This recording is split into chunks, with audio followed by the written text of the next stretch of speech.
জানো তো দুনিয়াতে এখনও কিছু কিছু মানুষ আছে যাদের মধ্যে ম্যাচিউরপনা খুব তাড়াতাড়ি এসে গেল কিন্তু বাচ্চামোপনা থেকে যায়, যেমন হচ্ছে আমি। দেখো এখানে একটা সিরিয়াসলি আলোচনা হচ্ছে, ওর মধ্যে আমি বাবুল কাম বাচ্চাদের মতন ফুলিয়ে যাচ্ছি। আমাকে বললো একটু দইয়ের ঘোল করতে, আর দইটার যা অবস্থা একদম বাড়ি মেরে মেরে আমাকে ঘোল বানাতে হচ্ছিল।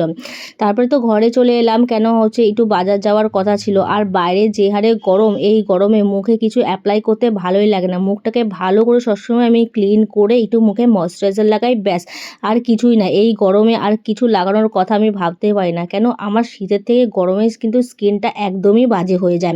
তাড়াতাড়ি করে রেডি হয়ে নিলাম, হয়েই তারপরে তো আমি আর মামামি যাচ্ছি, আর কেউ যাচ্ছে না, কেন টোটো করেই যেতাম। আর বাইরের ওয়েদারটা খুবই বাজে ছিল। মামামকে নিয়ে গেলে একটু প্রবলেম হয়, কেন ওই একটু কথা শুনে না, আর বাইরে গেলেই না এদিক ওদিক চলে যায়। কিছু মাসের বাজারের জিনিসপত্র নেওয়ার ছিল তো। আর মামামের একটা জিনিস ভালো, ওকে যদি কোনো কাজ বলা হয় ও কিন্তু একদম সেই কাজটা প্রপারলি খুব সুন্দরভাবে করে, এই জিনিসটা ওর কিন্তু খুবই ভালো। ওর খাবার কিছু জিনিস তারপরে নিয়ে নিলাম, নিয়ে তারপরে একটু এসেছিলাম রেস্টুরেন্টে, ওখানে বসে এই কোকাকোলাটা ও খাবে বলছিল, ওকে দিয়েছি। আর আমি একটা নুডলস অর্ডার করেছিলাম। খেয়ে দিয়ে তারপরে বাড়িতে এসেই তো দেখো চা নিয়ে বসে গেছি। অনেকেই বলে এই গরমে মানুষের চা খায় কী করে। আমি গরম হোক আর শীত হোক আগে একটু বেশি খেতাম, এখন তাও অনেকটা পরিমাণে চা খাওয়াটা কমিয়ে দিয়েছি। অনেকেই বারণ করেছে, কেন বাজার গেছিলাম তখন এই খেলনাটা নিয়েও খেলছিল। তো আজকের মতন ভিডিওটা এখানেই শেষ করছি, দেখা হচ্ছে তোমাদের সাথে একটা নেক্সট ভিডিও নিয়ে। টাটা অ্যান্ড ভালো থেকো, টাটা বাই বাই।